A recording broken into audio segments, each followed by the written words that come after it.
کسی کے لیے بھی بچپن میں ہی جنگ میں جھونک دیے جانے کے تجربات شاید پوری زندگی کے لیے تکلیف دہ ہوں۔ مجھے صرف 5 سال کی عمر میں روانڈا میں نسل کشی کے شروع کے دنوں میں اغوا کیا گیا تھا۔ ایسے کچھ واقعات کانگو میں بھی ہو رہے تھے۔ اس روز میں اپنے دوستوں کے ساتھ کھیل رہا تھا کہ مجھے جنگجو بنانے کے لیے اغوا کر لیا گیا۔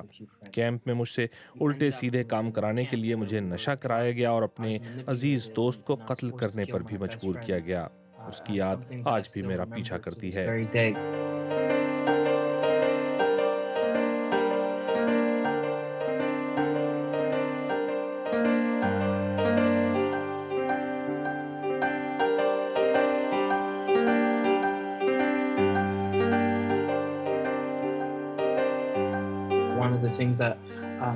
میرے والد کی شخصیت نے مجھے یہ کہانی سنانے پر مجبور کیا۔ 14 برس پہلے جب انہیں زہر دیا گیا تو میں نے انسانی حقوق کی ان کی جنگ آگے بڑھانے کی ٹھان لی۔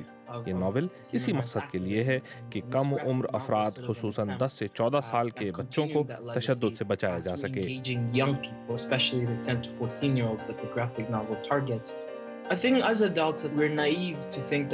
بالغ افراد کے طور پر یہ سوچنا بڑا بھولپن ہے کہ ہمارے بچے وہ کچھ نہیں دیکھ پائیں گے جو کچھ دنیا میں آس پاس ہو رہا ہے۔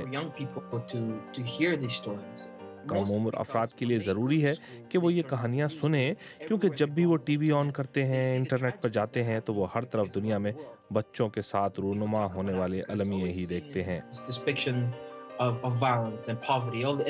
جب لوگ افریقہ کا ذکر کرتے ہیں تو یہ ذکر ہمیشہ ہی تشدد اور غربت کے تناظر میں ہوتا ہے۔ اسکرین پر بھی یہی مناظر ہوتے ہیں، لیکن بر اعظم افریقہ تو بہت بڑا اور متنوع ہے۔ اس کے اسرار کبھی بھی پوری طرح نہیں کھلتے، اور میں یہ امید کرتا ہوں کہ جب والدین یہ کتاب لے کر اپنے بچوں کے ساتھ باتیں کریں گے تو شاید ان واقعات کے مختلف پہلوؤں پر بھی بات کریں۔ میں نے یہ ناول اس لیے نہیں لکھا کہ لوگ مجھ پر رحم کھائیں یا مجھ سے ہمدردی کریں۔